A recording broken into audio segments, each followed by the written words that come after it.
Welcome back to Perspective, a design podcast covering topics within the world of design. I'm Angelos, and with me today we have... I'm Ellen. And I'm Tomi. Today we would be talking about our responsibility to be sustainable, not only as designers going into the world of design, but also as consumers. So one thing we can all relate to is clothing and fashion, so let's start there. Yeah, so I think as designers, we love self-expression is kind of like what we do.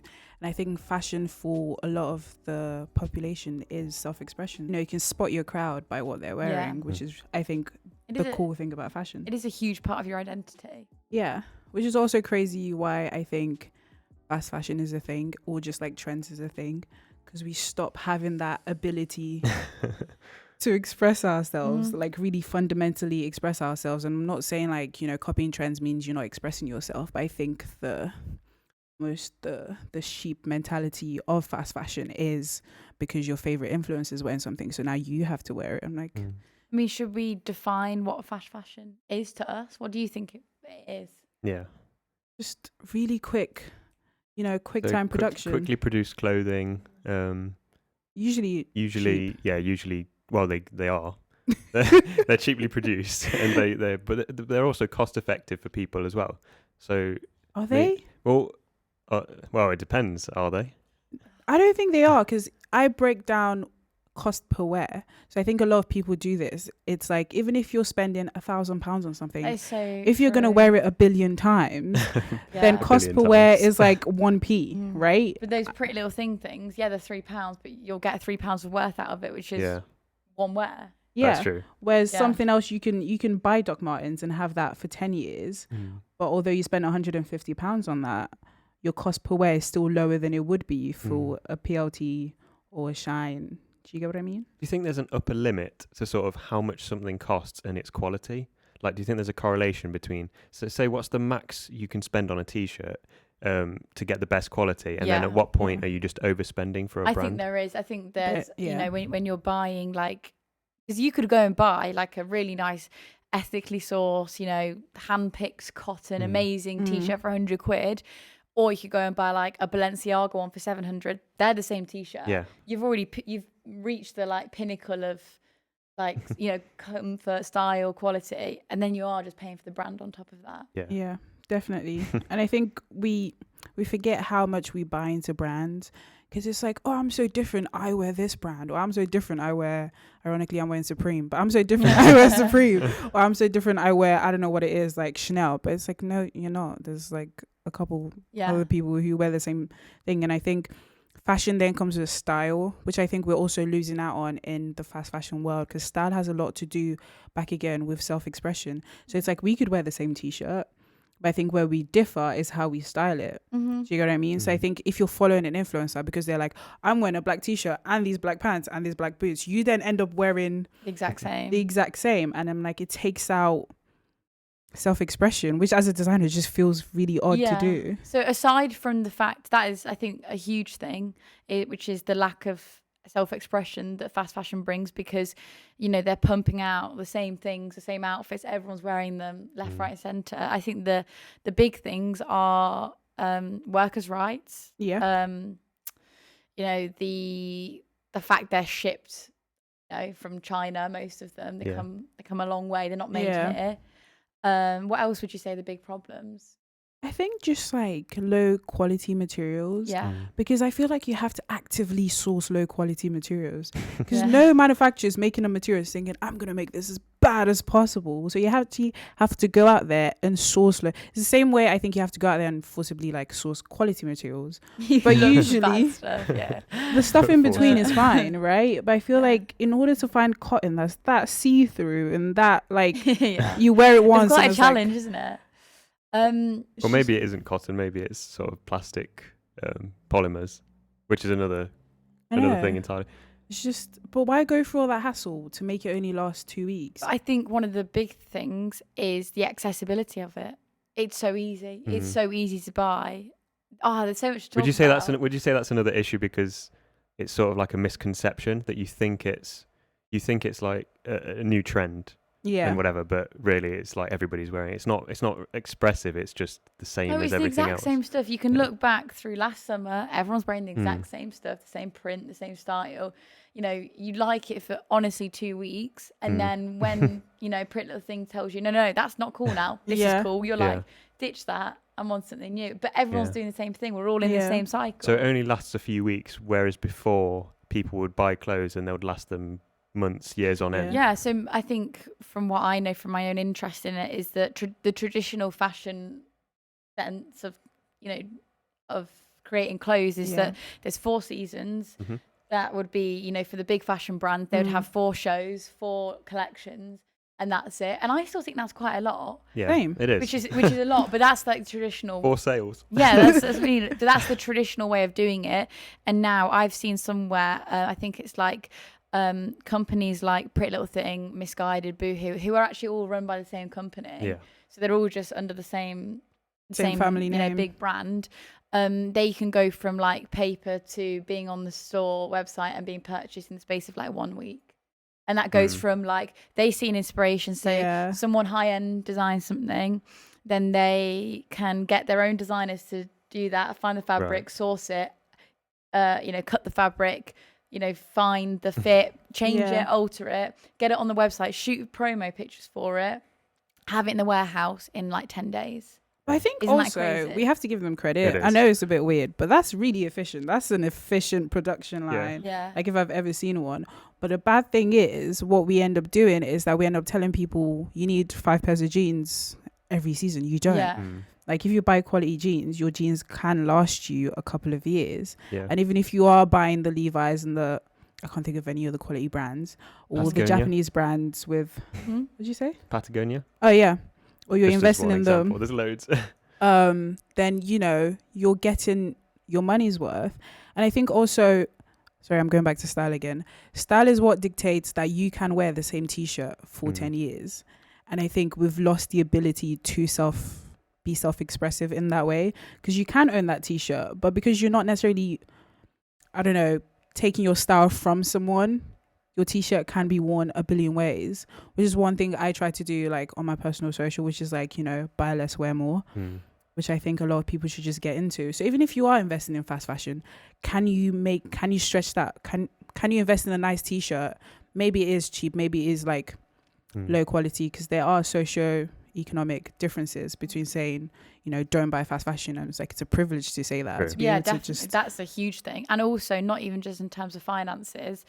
Fast fashion is actually criticised. Well, it's criticised and praised for the same thing, which is that a lot of people say a lot of fashion companies are quite like fat phobic, and that fast fashion offers, you know, the general public loads of sizes, loads of fits, whatever. Accessibility to all these different types of clothes. Do those people not get the right to have nice clothes?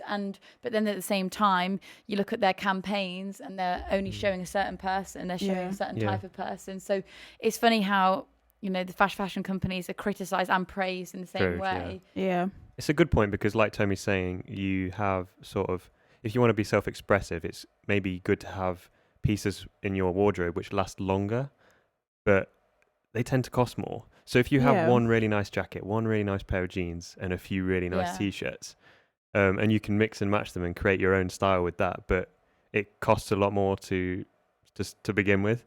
See, I think it's cheaper. Yeah, it is cheaper in the long run, perhaps, but like to get started.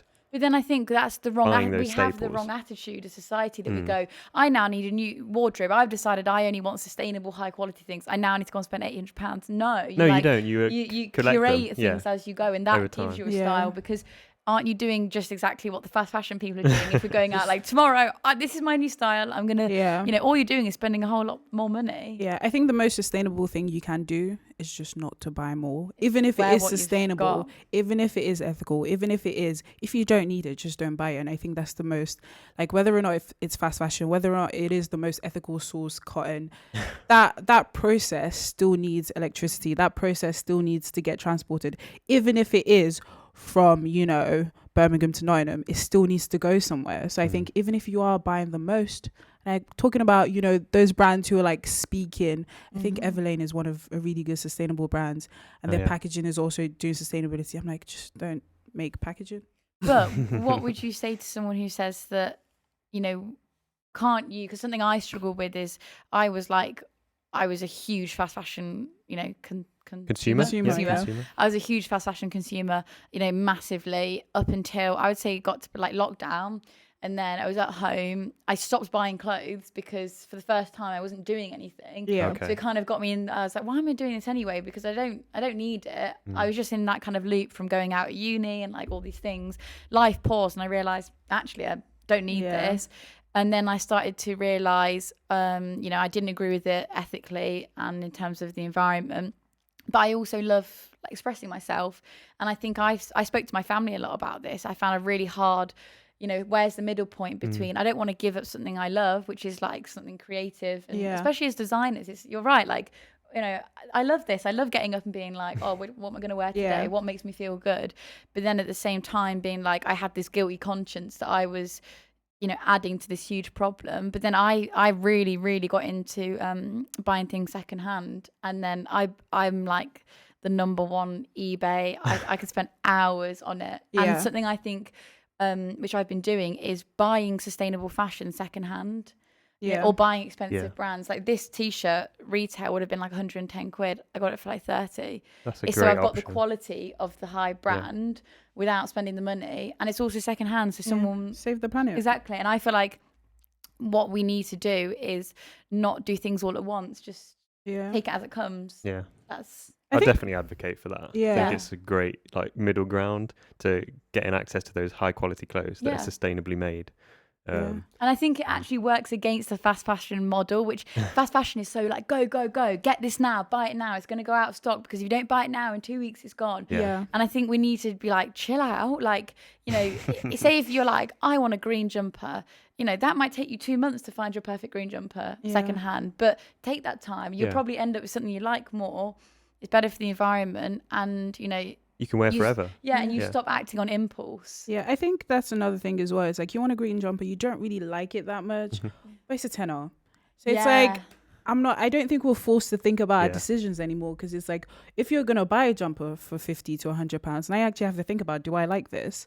And I think we've stopped questioning, do I like this? Can I wear this every day? Does this go in my wardrobe? Because you're like, oh, I can buy that. And like no one's gonna like usually miss a tenner, so like it's fine, if I don't wear it more than twice because I got it for a tenner. And I'm like, that is such a wasteful energy, because you're not thinking about that as like, I can't think of anything that works, but I don't know, food. You don't just buy food you semi-like. Everyone wants to eat something that they love every time they eat. And I'm like, it's a privilege to be able to say that, but I mean the people who can do that aren't doing it. Because I'm like, when people are like, the difference is like, if you are of a poorer background, you do tend to like spend more on fast fashion. I'm like, in my head, personally, I didn't grow up like the most wealthy. And I'm like, if you don't have money, you're probably not buying 10 pairs of jeans. Fact. From your budget, you're probably thinking, even though you are buying fast fashion, you're not over consuming fast fashion. And I think that's where the line is, because fast fashion did exist. It wasn't this fast. But, the likes of H&M did exist 10 years ago. But the pace at which H&M brings out clothes now, to me, feels like bang, bang, bang. Yeah, it's crazy. And it's like, I have a skirt from like when I was 16 from H&M, and I still wear it today. And that's 7 years later. But now buying clothes from like cheaper brands doesn't feel like you can wear this 7 years later. It doesn't feel like this is going to last. I mean, the zip broke, but you just fix it. And that's another element as well. We've stopped fixing things. It's just like, oh, there's a rip in my t-shirt, so I throw it away. I'm like, nah, sew it.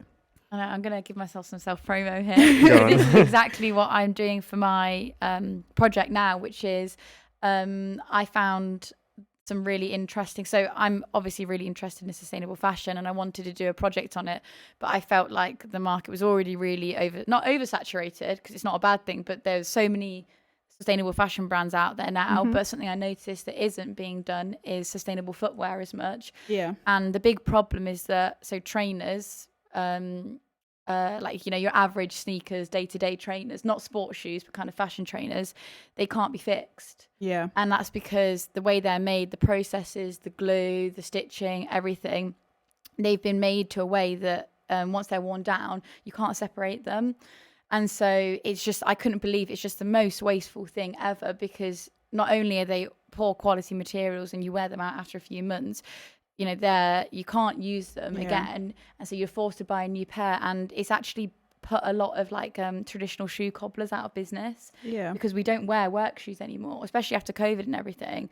People aren't wearing these traditional shoes that you'd go and get repaired yearly. We're buying cheap things, wearing them out, chucking them in the bin, and buying more. So I'm looking into how shoes can be made in a more like modular way that can be repairable. They can be not only in terms of the kind of physical side, so if you wear down the sole, you fix that, but also in terms of your style and the idea of like your style changes, you know, what you need your shoes for changes. How can I upgrade this? And in months, in years to come. So that's exactly what I've been looking into, and I think it's so important is to like start putting pressure on people more. Be like, fix what you have. You know, we understand not everyone can go out tomorrow and buy full sustainable wardrobes and shoes and bags. So if you can't do that, start fixing what you have. Stop throwing away, you know. It's interesting as well, because it seems like with shoes, when something goes wrong, like say if they get ripped or something, it tends to only be one part. Like it's not like the whole shoe crumples and it's just like, you know, a pile of materials. But that's the point. It's like one thing that goes wrong, and then it's useless because they're all stuck togetger in such a way that it's not modular. You can't take it out. You can't fix it so easily. I have this problem with like a lot of like, I don't know if this is bad, but shouting out this brand, but I really love this brand, but their footwear brand is a big brand. And I used to buy a lot of their trainers. I still have a lot of them. And one thing that used to happen was, because it was like a knitted fabric, my toes used to go through the front. And I went through like those, like I kept on going through them, because every time I'll take them to get fixed, it's like, because it's fabric and it's like almost a plasticky bottom sole, it's like, in order to glue them back together, obviously the fabric is like, it's like you know, knitting, once it rips, it kind of just keeps opening up, like there's no going back. I was like, personally, I didn't mind wearing shoes with holes in it, because it was like, who's looking at me? Especially when I used to work in like the stockroom of a shoe store, it was like, no one's looking at this, I just need because it still does its job, but it's very hard to fix. It's like, do we then, I don't know, shout out to the cobblers, do we then say, cobblers, you need to you know, try fixing trainers? Is there a way to like? It's pretty difficult though, isn't it? So you think, is it his job as a designer, or is it a job on the people who this is their trade to learn new skills? I don't think it's particularly anyone's job. I think we need to work as a system Yeah. where like it is designed to be fixed, and the people who are fixing it know how to fix it. Because I don't think there's a link anymore between shoemakers and cobblers, because I believe cobblers used to be shoemakers. Yeah. So they used to be the people making the shoes. So when you take your shoe back to whoever made it, obviously they know how to fix it because they made it. Whereas we don't have that connection anymore. We have shoemakers, shoe designers over in California somewhere, and shoemakers over in China somewhere, and we have cobblers next door to you. There is no link I think anymore. most importantly, it has to be sort of designed before it's even made. It has to be designed with that in mind. It has to be designed with the intention to fix it. Otherwise, it's like impossible. It doesn't matter what fix materials you use, what eco, whatever, what packaging. Because none of that matters if 6 months down the line you still have to bin them. So that's what I'm looking into, which is like starting off from the start of the journey, and you're right, and designing with that in mind rather than kind of that being like an afterthought. Have you looked into how many sort of elements there are in one shoe? Well, it depends on obviously brand, whatever, but it was something like up to 42 individual parts, and that can be like 20 different materials. Because this is another thing, they're all made from so many different materials. There's no way. Even if you wanted to recycle. No, even if you unpicked every single one of them, you're not, because even things like the stitching is different to the actual fabric. So they would have to all be individually unpicked. It's just people aren't going to do that, so they can't be recycled. Another really interesting thing which I spoke to you about recently was so you think, okay, I can't recycle it, they're in good enough condition, what do? Take it to a charity shop, maybe, you know, give it a new life. One of the biggest problems with that is the shoes getting lost, and then they can't be repaired because people don't tie the shoes together when they donate them. And apparently it's a huge problem. This is something when you told me I had no idea. I've never thought that. So, you know, if you give like a bag to charity, a bin bag, and you've just chucked in hoodies and shoes and whatever, you know, okay, that might go to that one shop and be put together. But a lot of the time it gets sent to huge warehouses. They get separated. And I found this company whose job it is actually to pair up So they get all these odd shoes, and their whole business is just pairing up shoes to either as close as they can, or they sometimes find identical pairs. Yeah. But then you're like, it's ridiculous. Why are we, why is something so hard to dispose of? No, that makes sense, because I worked in a shoe store for like almost 3 years, and whenever we got like returns of shoes, we always had to, like, if they had laces, you had to tie them on and then stick.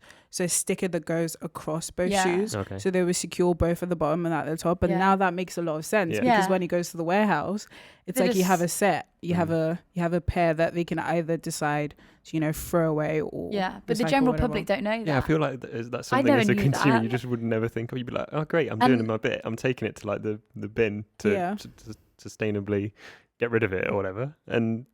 But I think that's where a lot of people go wrong, is you feel like, I've done my bit. I'm all right. It doesn't matter. Are we wrong? Because I'm like, there's so many big corporations, and I know corporations are run by people, but it's like we put a lot of like the blame on the consumer.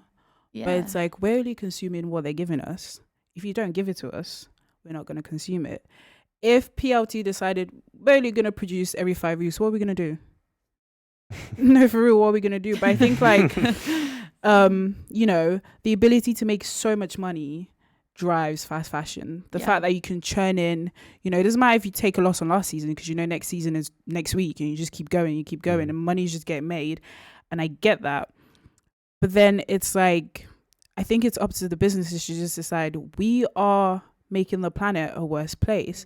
Because when we talk about sustainability, everyone's like, food and being vegan and all of that. But clothing actually contributes a large, talk about water, how much water it takes to dye jeans, how much waste we produce when we are dyeing those jeans, or when we are dyeing fabrics different colors. The toxins in the ink and the everything. The work conditions you're putting people in for that amount of work, to churn out that amount of work that quickly. No one's working like a nice 9 to 5, are they? They're probably, back-to-back shift in not healthy conditions. So I'm like, there's no good aspects. Something I wanted to ask both of you is, where do you think this is happening? Where do you think fast fashion is made? I think everywhere. I think there's the illusion that it's almost Asia. Yeah. And we are like, oh, we're so perfect. We buy sustainable brands made in the UK. No. Yeah. Your first instinct would be like Southeast Asia, wouldn't it? Yeah. But I don't know if any of you remember, but I'm from Leicester, and there was a huge scandal in Leicester's known for its garment factories. It always has been historically. And they were paying workers in Leicester something like £2 something an hour. Boo-hoo, pretty little thing. They were making their clothes there. And I think this is what people don't see. It's that sense of, it's not on my doorstep. So whatever happens in China or whatever, not my problem. It is happening on your doorstep. And even if it wasn't, you still should be caring. Because why do workers' rights in this country make any difference than, that's still a horrendous wage, especially, £2.30 in the UK. I think we're just desensitized to it. I think we're completely desensitized to the worth it takes to make clothes. I think we forget that someone has to sit there and stitch it. So when I'm currently on a clothes ban, and I'm doing this thing for 6 months. Hopefully it's like my 3rd month doing it. So hopefully when we graduate, I'll be like, yeah, I can buy clothes. But it's like, I think we almost forget how much skill goes into making clothes. It's like, if you're buying a top for £10, how much do you think they have paid someone to make a top for £10 to make profit? If you're talking fabric cost, manufacturing cost, transport cost, and then add profit on top, and it's £10. It's like the idea that if it's too good to be true, it probably is. And I think that should apply to fashion. So if you're about to pick up something and you're like, oh, that's £4 for a jumpsuit, then... there's too much that goes into fashion that we completely forget that sometimes, or just even the designer's cost. Yeah. Do you know what I mean? There's overhead costs, there's running a shop. It's like, there's too many things for things to cost that cheaply for it to be made ethically. It's so easy to take advantage of things, isn't it? Like in your day-to-day life, that you don't think about these things. It's just like a fact of it's become like a part of life now almost. But another huge thing is a lot of fast fashion brands have been criticised for ripping off designers. And replicating. But that's not just the big designers on the runway. We're talking like small companies, You don't have the ethically power handmade. to sue them. Yeah, are you really going to go to war with Pretty Little Thing? No, you can't, and it doesn't matter if you get a bit of traction. I see some people post on Instagram like, this is awful, and there's for a day there's a bit of like, Pretty Little Thing scandals trending on Twitter, but then we all move past it and we don't realize that these companies have such a power over us because they're like controlling everything we do in terms of our consumption, that they're kind of untouchable. I don't know if either of you saw so it was London Fashion Week 2 weeks ago, and obviously London Fashion Week is mostly, traditionally for the really high end fashion brands, and Pretty Little Thing decided to put on their own Fashion Week show the same week, the same place. And the the UK Fashion Council came out and said, this is nothing to do with us. We don't want anything to do with them. We don't agree with their standards, their morals, their sustainability. And they were, massively criticised. They had protests outside about, paying their garment workers and stuff. But do you think they're so part of today's culture that they're kind of untouchable? I think for them, like, any publicity is good publicity. Because it's like you're talking about them. So bad, isn't it? Here we are talking about them again, giving them another platform for people to hear about it. And it's like, for a lot of fashion, it's like you can only do so much damage when you're that big. It's like, if I can't think of any of the big brands, but Coca-Cola had something with sugar and how much sugar were in their drinks. But it's like, that's only going to put a dent in their big brands. So then what do we do as designers and as consumers? Is it better to keep denting away? Yeah, but we criticize, but then a lot of us then go back and shop there, and it's like, it's because they're so big, their reach is so wide, and they just have a foothold in everything. But they're so big because of us. We forget. Of course, it's because of the consumer. But do you think it's different as a boy though? What's your experience with that? Because obviously, I feel like we would have a much different experience. Yeah, I guess. Well, I don't really buy any fast fashion, to be honest. Okay, where's your shirt from? Uniqlo. Do you not think that's? Because I know that because I've had this shirt for years, and I will have it for many more years. Okay. And it was like £6 or something. So it's cheap, but it's also decent quality. Yeah. So I like to find something that's a blend of both. And I don't see the point in buying like a cheap shirt to wear it once. I'm just not that. I'm not into that. It's not my thing. But I just like simple clothes, as I'm sure you might be aware. So yeah, it's not. I think that's good for you because you have your style, and I think again it goes back to because you know what you're gonna wear and what you have been wearing. It's very easy for you to pick out an item, even if it is cheap. To know I'm gonna get my wear out of this. I'm gonna get £6 worth. It's like buying a car. £6 worth. Sorry. But you know what I mean? It's like if you're buying a good quality car, you expect that car to take you. I don't know. Yeah. I don't drive. But one thing, I guess one thing I've struggled with, I don't struggle with not buying fast fashion. I struggle with finding pieces. I guess this is more of an issue. It's like fast fashion is so easy to buy, whereas now the alternative to that would be buying something sustainably. But then what are the options you really have for that? That's what I'm struggling with. So if I want to buy something that's well made and it's going to last me, but is also like understated in its design, it's hard to find that's not so overly expensive. Really? Because a lot of the research I was doing for my project is that one of the problems with sustainable, it's not a problem necessarily, but it is a certain kind of style. Whereas sustainable fashion shouldn't be a style, it should be a movement. Yeah. But a lot of the sustainable clothing brands, they do produce really minimalist, kind of subtle, like you say, understated pieces of clothing. And that's great if that's your style. But then what do we do for the people who want something a bit more out there, sustainable? I would say the opposite, that there's actually a huge market for those kind of things. But what we haven't done is made kind of more out there clothing that's sustainable. I guess that's where fast fashion comes in, isn't it? Yeah. So is it an issue if you have a lot of pieces in your wardrobe that are built to last, but then you have the odd thing that comes from? I don't think that's an issue. I don't think the point is stop necessarily shopping fast fashion. Obviously that would be a perfect world, but that's not what we live in. The ideal is that you shop and you buy intentionally, so you're doing it with intent. Whatever purchase you're doing, even if it is from PLT, even if it is from Shine, you're doing it because you're saying, I'm gonna wear this dress, especially because they're party dresses. It's like you go on a night out and it's like you only wear that once. And again, social media comes into this, and it's like you're not allowed to wear that dress anymore because you've taken a picture in it. And like your favorite influencers, every other picture they post is a different outfit. You know, we're now programmed to think that wearing, washing, and re-wearing your clothes is not somehow cool. It's so crazy. A taboo. And it's like the crazy power of a washing machine. It cleans it, and it means I can wear it again. And I'm like, we're not doing that anymore. It's like we've gone back in time. It's like we understood it for a while in history. We were like, we re-wear clothes, we fix them, and now it's like we're clueless. And we're like, oh, I must go and buy a new T-shirt for today. I wonder, it would be interesting, not just us, but everybody listening, if you were to like sort of picture what you have, what clothes you sort of have, how many different items of clothing, shoes do you have in your wardrobe? A lot, because I struggle with this. Is I think I overconsume. I do, but then I also balance it out and being like, but am I overconsuming? If like, I would say now probably 80% of my wardrobe is all secondhand, and it's I'd probably say that, and then the other stuff is stuff, maybe it is fast fashion, but I've had it for years, you know, because not much has made it out after like 2 years. If it, it's pretty rubbish. But then I'm still over consuming, and I know that because I don't need 7 hoodies. I don't. No. There's no way I need that.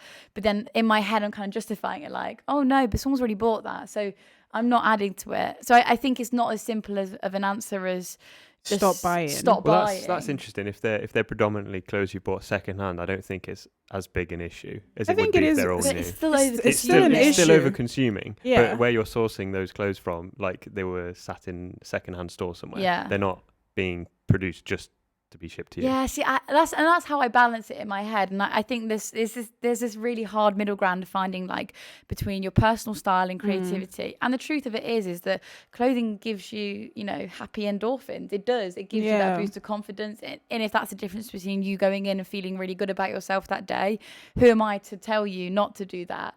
And then it's also like balancing your bank account and what you can afford. It's not fair to tell people who are, they don't fit the sizes on, sustainable fashion, or if they're just different, who am I to tell them that they shouldn't? I think it's finding that middle ground, and I feel quite happy with my middle ground, but I still definitely think that I overconsume, definitely. I think just draw the line on, I do know that like I relate to what you say, which is like why I don't buy it. I never bought a lot essentially anyway. So I have like, I would buy like 1 or 2 pairs of shoes even if I wanted to a year, and that's because my shoes have like had holes in them, and I buy shoes because I had to buy shoes, or I needed a range of shoes. So my Birkenstocks are different from what my Doc Martens give me. Different purposes. But like this ban, like that I'm in, the 6-month ban, it's really taken a toll on, like, I feel like I'm missing almost an element of what used to give me joy. Yeah. Which is, although I didn't buy stuff, just looking at fashion alone, because I'm like, I've cut out, I've deleted any apps that relates to shopping or buying clothes, because I'm like, if I can't see it, I don't know that I want it. True. And that's Test probably before you buy, sort of thing. Yeah. So I'm like, even probably why we overconsume is probably social media, because if you don't see it, you probably don't want to buy it, or you never even thought you needed it up until you saw someone tell you. Yeah, that's where the eyes are nowadays. It's all on social media, and all these brands are paying these influencers to advertise their products. And because there's so many people on there, that's where... I mean, and if you go on, these Love Islanders or whatever, the top influencers at the moment, their pages, you never see them wear the same thing twice. Yeah. And obviously, that's not, maybe I'm wrong, that's just a little snippet of their life. I understand. I'm not seeing what they do. Yeah. I'm sure they don't buy a new pair of pajamas every time, I get that. But it does make you're like you say, when you're fed that so much, it makes you think, well, I need to be like that too. Like every time I go out somewhere, I need to be wearing a different thing. And then it's even things like when you're seeing so much of it, you're like, oh, I like that. And I like that. And I like that. Because you're just seeing it in front of you, forced in front of you with a link in bio to how you can buy it. It's so easy. It's too accessible. And so I definitely think that the power of influencing is insane. It's insane. And that's why so many of these fast fashion brands have become so successful, is because they don't use traditional marketing. So they're moving with the times. They're moving with the modern ways of marketing. Digital marketing, they've absolutely smashed that, and you can't deny that. These shops don't even have physical stores. Pretty Little Thing, Boohoo, they don't have physical shops. That's another way they've become really successful, is they're not paying rent. Yeah, they're not on the high street. They're not paying rent. They're not putting up billboards, because they've understood that we've moved past that. And I think maybe it's time for sustainable brands to, you know, move with that. It's harder for them definitely because they haven't got the power behind them. But I think it, as a responsibility as a designer and a consumer, is that we start doing our bit. And then but I also think physical stores, I love me a physical store. Like, I love the experience. They're quite quaint now. You never see them anymore. No, but like, if you ever walk into a physical store that made you feel, I don't know, like, I'll shout out to John Lewis have found the perfect balance of having an in-store experience and still having an online presence. And I think for them, without doing any like harsh, you know, marketing, like in your face, except for their Christmas ads, which are cute, by the way. But, you know, apart from those, you don't really see John Lewis going, buy our clothes. I mean, they probably do. Maybe I'm not on their, you know, radar. But it's like, they've found the perfect balance of still keeping people's jobs intact. Because what are, you know, the people who design stores, you know, the people dress mannequins, what are they gonna do in the online market? You have too many people whose careers are tied to stores. And I think stores, again, mental health, just getting out your house. If we're all in the metaverse, if we're all online, I think it can take a toll on the way we just perceive things. And I also think that's why fast fashion has made us desensitized, because it's all online. It's all this flat, almost. It's accessible, but it's there, but it isn't. But you know it's coming, which is such a weird thing. And I think the system of the internet and just mobile phones and Wi-Fi, it's all helped fast fashion be better. Because I was watching this YouTube channel about just learning how to detach from shopping. And one of the tools is like, you just take your bank card off, like Apple Pay. Apple Pay. It really is. So easy. Because apart from Apple Pay in stores, now you use Apple Pay online. So if you're about to order something, just your Face ID or your fingerprint. It has your address on it already. And it's ready to, you don't even have to do anything, because before you had to get out of bed, find your card, you know, put your card detail. And that sometimes could stop you. Like, I can't be asked. I think that's a really valuable tip, not just for, like, if you want to stop doing something, create a barrier for yourself. If you want to do something more or create a habit out of something, make it easier for yourself to do it. Got to be proactive, I think, in challenging yourself. Obviously, not everyone can do a 6-month ban. That's something I would tell you, my bank account has never been better. Because although you don't realize, when you actually take a step back and see how much you spend on clothes that you don't necessarily wear every day, because even if you do buy clothes, we all still have our favorite pieces. We still have our favorite pairs of shoes. Even if you are adding, that's going to go really cute with that look, then you probably, at the end of the hype of the 2 weeks and the endorphins have flown away, you go back to what you love to wear, which is your favorite hoodie, your favorite top, your favorite jeans. That's sometimes you even like, right? You even have to stop yourself and be like, I have other clothes that I should probably wear, because you're wearing your favorite hoodie to death. And it's like, if we already know that, let's just intrinsically, like, is that a word? Do that more. You know, just, it's in our nature to have favorites. So why add more fluff? If you already have a favorite blazer, you don't need 2 blazers, because you're wearing, just wear that one to death. And then what I do sometimes is, if I really like a piece, I'll buy 2. Okay. At the same time. The same color, the size. Same everything. Really? So I have 2 pairs of Levi's, exactly the same thing. And I was like, because I know that if I don't get this pair in my perfect size, you got a backup. I got a backup. If this rips, if I can't sew it, if anything happens to it, I've got a backup, because I have a style where I know I will wear skinny jeans for the foreseeable future. I can invest in that and go, this pair of jeans, I can have 2 of them. And, you know, if the first one I've worn to death, like 5 years later, I'll just pick out the second one and it looks like I haven't gotten anything new. And I think that's cool. I don't think you need to keep buying something different every time. It goes back to knowing what you want, who you are. Same reason why you buy your phone. It's like, you know what you like. We know what we like in every other aspect of life except fashion, which is crazy, because it's the one thing people see. Like, as soon as someone sees you, apart from there's so much face, about you, doesn't it? So you think there's experimentation, like people still want to experiment even though deep down they know what they like? Yeah. But I think that's what fast fashion, and I permits you to do. I saw someone say, and when I first saw it, I was like, that's a bit rude, but I completely agree. They said fast fashion convinces us that everything looks good on everyone. It doesn't. You know, I was buying things that didn't suit my body type, they didn't suit my weight or my hair color or my skin, but I was buying it because the trend was telling me, oh, this is cool now. And I've realized, actually, why am I buying? Like, you know, you're right. Not everything looks good on everyone. Not everyone, you know, feels comfortable in everything. And I think fast fashion has made us like convinced that we all need to be mannequins of the same thing. And I think you're right about finding your personal style is also finding things that work for you, not only just like mentally with what you like, but physically. Like, don't buy things that don't fit you, that don't, you know. I think we're in an epidemic of crop tops. Can I just say tops. that? Everything is cropped. Everything. And I know some people listen to this, and if you're a guy, you have no idea what I'm talking about, but everything is cropped. As a female who just wants to wear a regular sized t-shirt, you don't feel like that's there. I'm like, it's cropped. I'm like, obviously I know they have a certain, like when they're marketing it, they have a certain demographic that they're targeting. I was like, even that demographic, not every day is a crop top day. Do you get what I mean? Even in winter, like walking around uni, you can probably see someone in a crop top. And it's fair, it's a cute top, but it's like, everything has to be you're cropped. right, fast fashion has convinced us that like, no, we must all do this now. Exactly. All of us, I don't care. I think you both summarised it well. Yeah, well, what would I think you've kind of said yours, but what would be your top tips for, you know, avoiding fast fashion and becoming more sustainable as not only a designer, but also in your personal life? What would you both say? I'd say just be more mindful with like the purchases you're making. Think twice before you're buying something, and think that just because something is cheap, it doesn't necessarily mean like it doesn't mean you should just buy it just because it's cheap, and it doesn't matter if you don't like it, or you can send it back. You should be considered with the decisions you're making.